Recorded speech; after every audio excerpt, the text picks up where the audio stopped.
আমাদের প্রত্যেকটা পূর্ণিমা আছে, 12 মাসে 12 পূর্ণিমা আছে। তা ভগবান ব্যাসদেব নারায়ণের কাছ থেকে একটা পূর্ণিমা কেড়ে নিয়েছিল। সেই পূর্ণিমাটাকে বলা হয় গুরু পূর্ণিমা। গুরুর উদ্দেশ্যে নিয়ে নিয়েছিল, নারায়ণ সম্মতিও দিয়েছিল। তো সেই থেকে আমাদের এই গুরু পূর্ণিমাটা শিষ্যরা, ভক্তরা যেখানেই থাকুক না কেন গুরুর কাছে এসে প্রণাম জানায়, এই উদ্দেশ্য।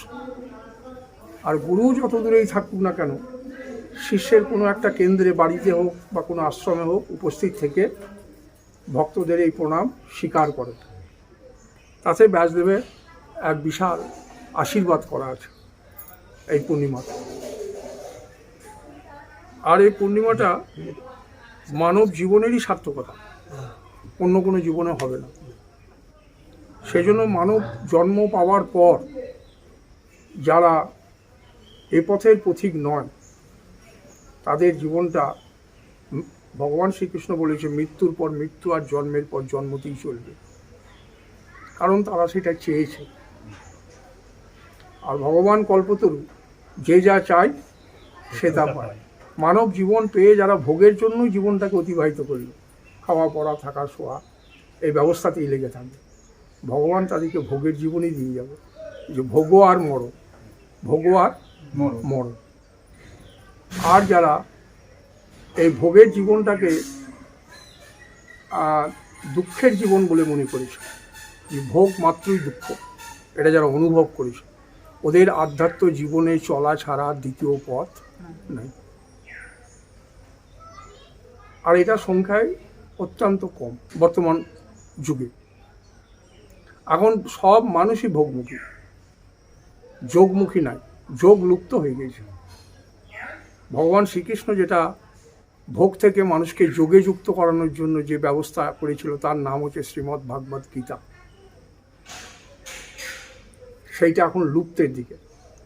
কিছু কিছু জায়গায় এই যোগী জীবনটাকে নাই, একেবারেই তা নয়, আছে, কিন্তু সেটা পার্সেন্টেজ অত্যন্ত কম। তোমাদের এই ভোগের জীবন থেকে যোগের জীবনের একটা দিন ভগবান ব্যাসদেব নির্ণয় করেছিল, তার নাম হচ্ছে গুরু পূর্ণিমা। এই গুরু পূর্ণিমাকে আর যারা আশ্রয় করছে এরা যোগী বলে, এদিকে যোগে যুক্ত হবে। আর ভগবান শ্রীকৃষ্ণ, ব্যাসদেব এই আজকের দিনটাকে ভগবান ব্যাসদেব প্রণাম করেছিল গুরু হিসাবে। বন্দে কৃষ্ণ জগৎগুরু, গীতাতে দেখতে পাবো, গীতার বন্দনাতেই ভগবান ব্যাসদেব বলছেন বন্দে কৃষ্ণ জগৎগুরু, উনি নিজেই জগৎগুরু তারপরে, তথাপি তিনি বলছেন, বলো, বন্দে কৃষ্ণ জগৎগুরু। তো রামকে ছেড়ে দিল, সবাইকে ছেড়ে ও কৃষ্ণকেই জগৎগুরু রূপে বরণ করেছিলেন। কেন করেছিলেন এটা আমি পূর্বের সৎসঙ্গ অনেককেই বলেছি। তো এই কারণে করেছিলেন না, এই আত্মজ্ঞানের যে তত্ত্বটা, এই তত্ত্বটা প্রথম শ্রীকৃষ্ণ ভগবান সূর্যকে বলেছিল। এই জন্য কৃষ্ণ হচ্ছে আদি জগৎ গুরু। তারপরে বহু গুরু এসেছে, বহু শিষ্য এসেছে, তারা সব এসেছে আর চলে গেছে। রাম এসেছে, রামের বহু পূর্বে সূর্যকে বলেছে। প্রথম তত্ত্বটা তিনি সূর্যকে বলেছিলেন, এই এই এই গীতার তত্ত্বটা। আর সূর্যকে তিনি বলে পর সূর্য তার পুত্র মনু তার পুত্র ইক্ষ্বাকুকে বর্ণনা করে পরম্পরা চলছে। সূর্য চলে গেছে, তার শিষ্যরাও চলে গেছে। তারপরে দ্বিতীয় গুরু এসেছে, সে ওই তত্ত্বই বর্ণনা করেছে, তিনিও চলে গেছেন। তৃতীয় গুরু এসেছে, তিনিও চলে গেছেন, তার শিষ্যরাও চলে গেছে। চতুর্থ গুরু শ্রীকৃষ্ণ ভগবান স্বয়ং এসেছেন, তিনিও চলে গেছেন, এবং তার মুখ নিঃসৃত বাণী যে শুনেছিল সেও চলে গেছে। পঞ্চম জগৎগুরু, তিনি এসেছিলেন শঙ্করাচার্য রূপে এই কলিযুগে, তিনিও চলে গেছেন, তার শিষ্যরাও চলে গেছে। আর সেই তত্ত্বটাই আজ আমি তোমাদেরকে বর্ণনা করে গেছি এতদিন যাবৎ। গুরু এসেছে, তার শ্রোতা এসেছে, চলে গেছে। আবার গুরু এসেছে, তারও শ্রোতা ছিল কিছু, তারাও চলে গেছে। আজকে আমি এসেছি, আমার শ্রোতারাও এসেছে, কিন্তু আমিও চলে যাব, শ্রোতারাও চলে যাবে। মূল্যবান কথা হচ্ছে যে এই তত্ত্বটা যা প্রথম গুরু বলেছিল শ্রীকৃষ্ণ সূর্যকে, সেই তত্ত্বটা আজও এখানে বর্তমান। তত্ত্বের পরিবর্তন হয়নি, বক্তার পরিবর্তন হচ্ছে, শ্রোতার পরিবর্তন হচ্ছে। এই তত্ত্বটাই হচ্ছে গুরু। এই তত্ত্বটা যার মধ্যে আছে সে হলো গুরু। আজ গুরু পূর্ণিমা বলে এই বর্ণনাটা করছি। সে যদি রাখাল হয় আর এই তত্ত্বটা যদি থাকে, তা সে রাখাল নয়, সে গুরু। তো আমরা গুরুকে কোন দৃষ্টিকোণ থেকে দেখছি এটা তোমাকে বুঝতে হবে। আমরা গুরুকে দেখছি গুরুর ব্যবহার দৃষ্টিতে। অনেকে হয়তো বকাবকি গুরুদেব করছে, তার রাগ হয়ে গেছে। অনেককে মাথায় হাত বুলাইছে, সে আনন্দিত হয়ে গেছে। এই দৃষ্টিটা হচ্ছে ব্যবহারিক দৃষ্টি। এই দৃষ্টি দিয়ে যদি তুমি দেখো গুরুকে, তাহলে তার সঙ্গে আমার আর কোনো ভেদ থাকবে না। ব্যবহারে সে যা করছে আমিও তাই করছি, সেই যেভাবে চলছে আমিও সেইভাবে চলছি। আর তত্ত্বদৃষ্টিতে তুমি যদি দেখতে যাও গুরুকে, তো দেখবে সাক্ষাৎ ভগবান।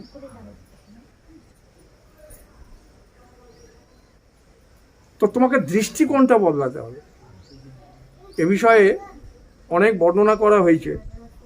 আগের সপ্তাহে একটা খুব ইম্পর্টেন্ট চ্যাপ্টার করেছিলাম, সেটা হচ্ছে মহাবাক্যের বিচার। আর এই মহাবাক্যের বিচারটা বেদান্তের ব্যাকগ্রাউন্ড, এটা সচরাচর কোনো গুরু বলতে চাইবে না।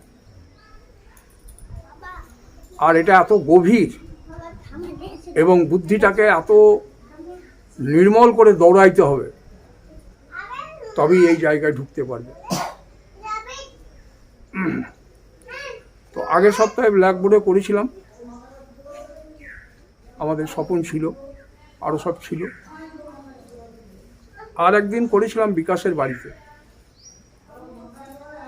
তো যারা দীর্ঘদিন যাবৎ সৎসঙ্গ করছে তাদের পক্ষেই এটা অনুধাবন করা সম্ভব হবে। আর যারা নতুন নতুন এসেছে তাদের জন্য গুরু একটা মন্ত্র দেয়, দীক্ষার সময় শিব হোক, কালী হোক, কৃষ্ণ হোক, সেই মন্ত্রটা জপ করা তার পক্ষে শ্রেয় হবে। কারণ চিত্তটা যতক্ষণ নির্মল না হচ্ছে, সেই জন্য গুরু মন্ত্র দিয়ে ওই চিত্তটাকে নির্মল করতে চাইছে জপ তপের মধ্য দিয়ে। কিন্তু দীক্ষার যখন আরম্ভ হয় গুরু, তখন ওকে এই চারটা বেদের, চারটা মহাবাক্যের যে কোনো একটা মহাবাক্য শুনিয়ে রাখে। তারপরে শিব হোক, কালী হোক, দুর্গা হোক একটা মন্ত্র দেয়, যে তোকে শোনানো থাকে। কারণ গুরু জানে যে এর যখন চিত্ত নির্মল হবে তখন ওর প্রশ্ন ভেতর থেকে জেগে যাবে। আর আগে থেকেই ওকে শোনানো আছে, যাকে তুই খুঁজছিস সে তুই নিজেই, তখন এটা কাজে লাগবে। আর এইটাকে অনুধাবন করতে গেলে, যেমন ধরো একটা উদাহরণ দিই, তার তোমরা বুঝতে পারবে। খুব সূক্ষ্মতে বলছি কথাটা, সবারই পক্ষে প্রযোজ্য হবে কিনা, কিন্তু সব ছেলে কোটা 10 ছেলে আছে। তো যেমন ধরো তোমাদের কাছে আমি দৃশ্য, তোমরা দ্রষ্টা, এ বিষয়ে কারো কোনো কনফিউশন নাই। এই যে 10টা তুমি, মানে 10টা আমি কিভাবে আছি? 10টা ভাবে, মানে 10টাটাই আমি। আর আমি এখানে তোমাদেরকে বোঝাতে চাইছি কেন মহাবাক্যের প্রয়োজনীয়তা, গুরুর মুখ থেকে এই বাক্যটা কেন শোনার প্রয়োজনীয়তা। আর ভগবানের এখানে এমন একটা আশীর্বাদ করা আছে, এই মহাবাক্য বিশ্লেষণটা গুরুর মুখ থেকে না শোনা পর্যন্ত জ্ঞান হতে দেবে না। এটা একদম পরিষ্কার কথা। সে যোগী করুক আর সে জপই করুক আর যে যাই তপস্যা করবে করুক, সমস্ত তপস্যা, সমস্ত যোগ, সমস্ত মন্ত্র এই মহাবাক্যে অর্পণ হয়ে যাবে। তারপরে যে থাকবে সে হচ্ছে তুমি শুদ্ধ ব্রহ্ম। যেমন ধরো আমার এই বাঁ চোখটা ডান চোখ নয়, ডান চোখটা বাঁ চোখ নয়, আর এই চোখ দুটো জানে না যে আমি দেখছি।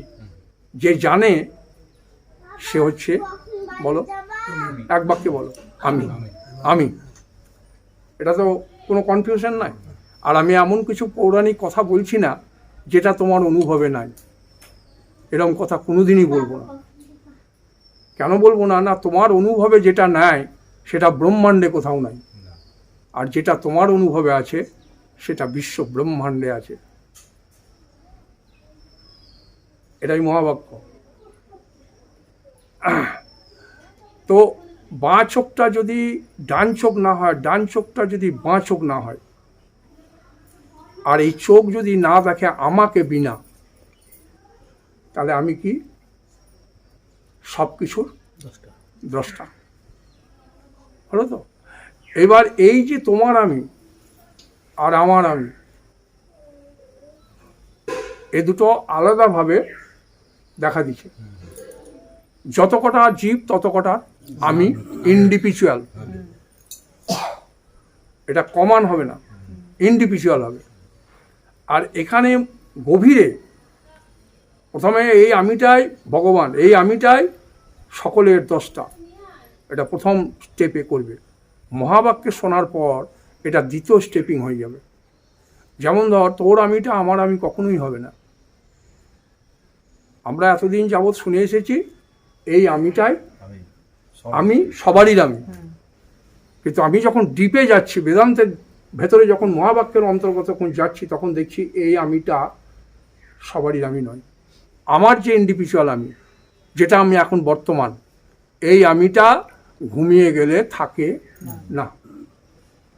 কিন্তু সেই সময় যদি তোর আমি জেগে থাকে, তাহলে তোর আমি আছে, এই আমি নাই।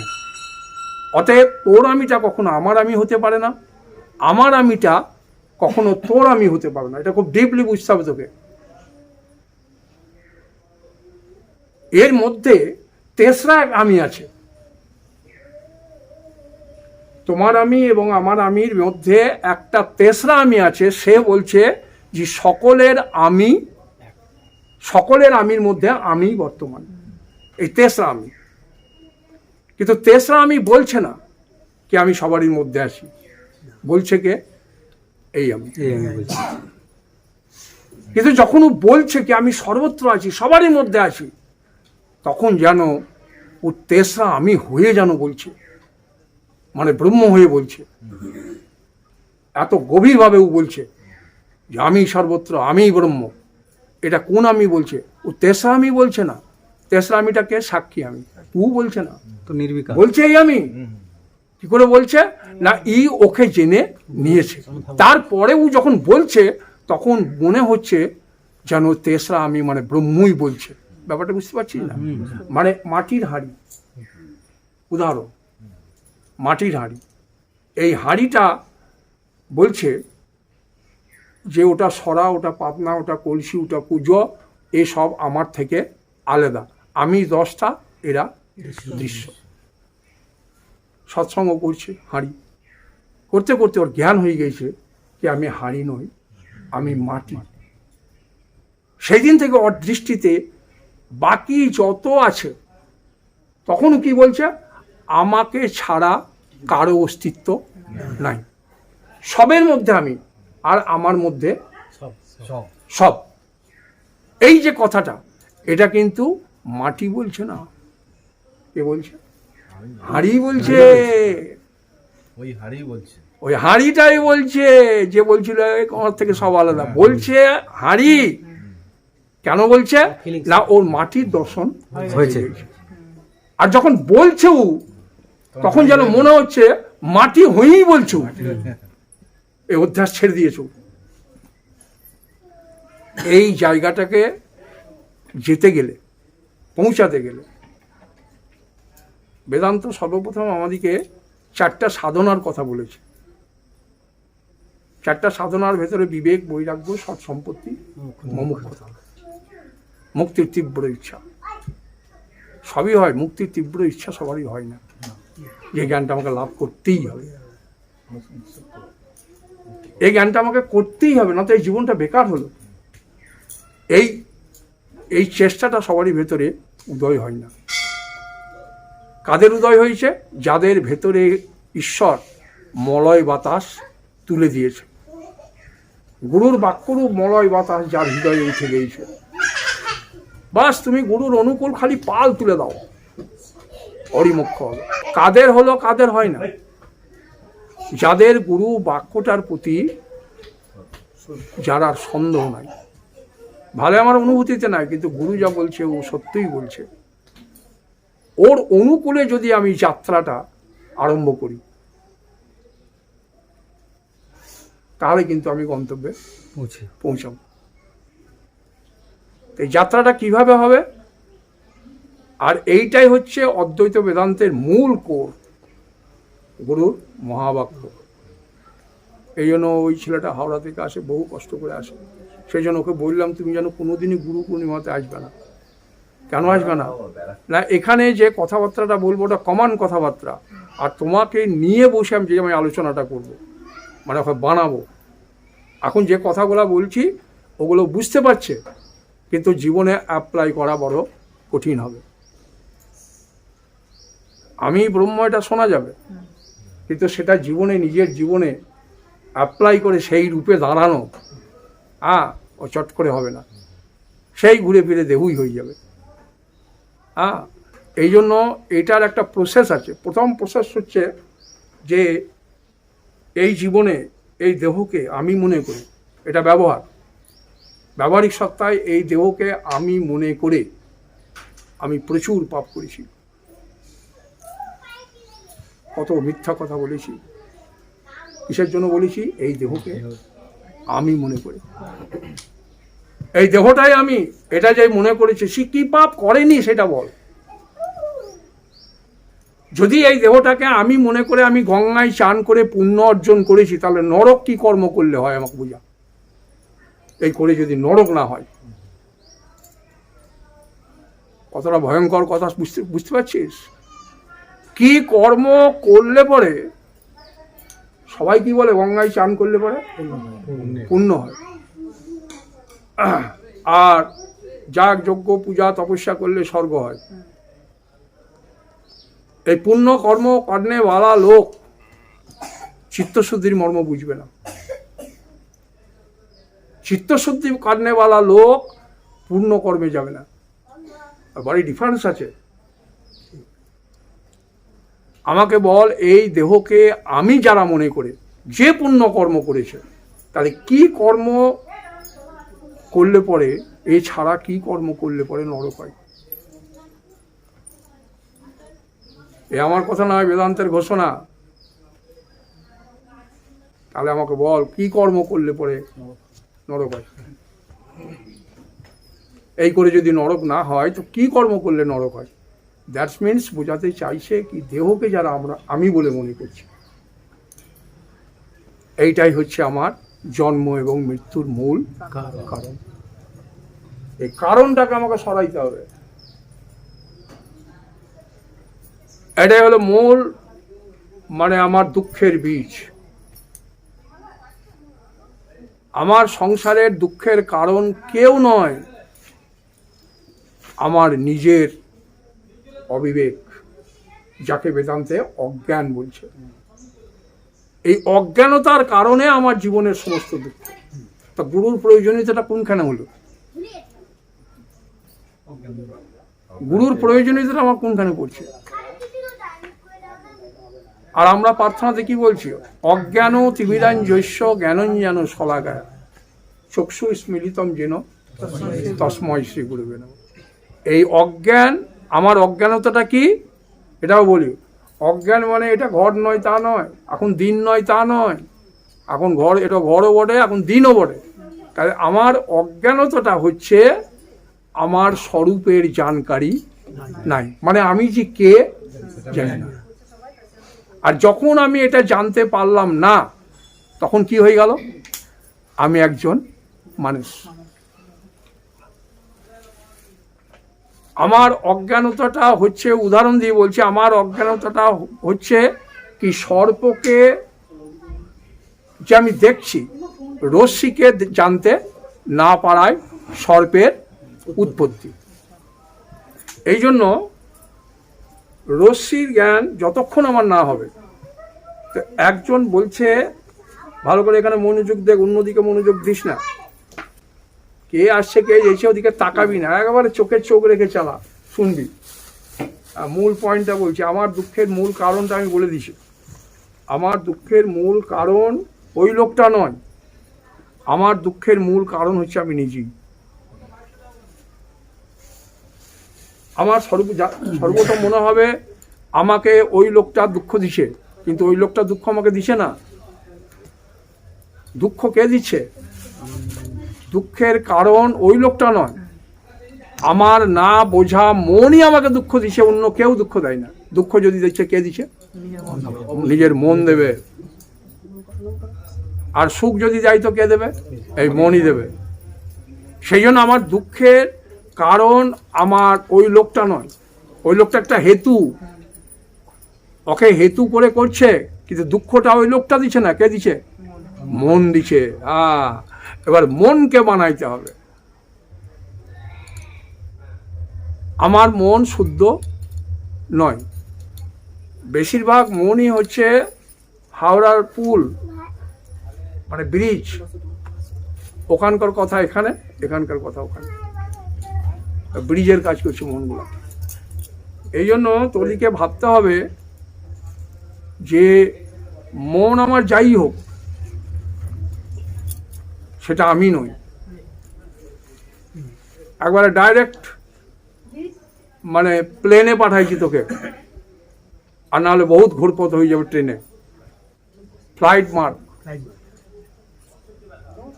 জার্নি কম হবে। আমি সবকিছুর সাক্ষী, আমি সবকিছুর দ্রষ্টা। বস, আমি সবকিছুর সাক্ষী, সবকিছু দ্রষ্টা। বাহ, ঠিক আছে, ঠিক আছে, যা বসবা ওখানে, বস বস। এই যে আমি দ্রষ্টা ভাবে আছি, এই দ্রষ্টাটা কিভাবে আছে? দ্রষ্টাটা সাক্ষী ভাবে আছে, মানে দ্রষ্টার আমি সাক্ষী, আমি দ্রষ্টা নই। এটা খেয়াল রাখি, দ্রষ্টা এককালে থাকবে, এককালে থাকবে না। যেমন ধর, স্বপ্নতে আমি মারা গেছি, অনেকে দেখে স্বপ্নতে আমি মারা গেছি। এই যে স্বপ্নতে আমি মারা গেলাম, ওখানে আমার মৃত্যু সত্য, কে দেখালো? এই বুদ্ধি দেখিয়েছে যে আমি মারা গেছি। জাগছি তখন দেখছি কিছুই হয়নি, তা জাগার পর দেখছি এই দেহ মরেনি, এই দেহ বেঁচে আছে। এবার তোকে প্রশ্ন করছে বেদান্ত যে বলো তুমি মৃত না তুমি জীবিত? তো অনায়াসেই তুই বলবি যে ওই সময় আমার মৃত্যুর ভ্রম হয়েছে, এই বুদ্ধি ভ্রম দেখিয়েছে, আবার এই বুদ্ধি আমাকে এখন জীবিত দেখাচ্ছে। তা কোনটা ঠিক হবে? আমি মৃত না আমি জীবিত? তা তুই সহজেই বলবি যে আমি জীবিত। এইখানে বেদান্ত ফেল হয়ে যাবে, মানে ভ্রম তোর এখনো ধরে আছে। না তুই জীবিত আছিস কোনোদিন, না কোনোদিন তুই মৃত হয়েছিস। তুই জীবিত এবং মৃতের তুই কি সাক্ষী, সদা সাক্ষী স্বরূপতা। শিব এব অস্মি কেবলম, মই এব সকলম জাতম, মই সর্ব প্রতিষ্ঠিতম।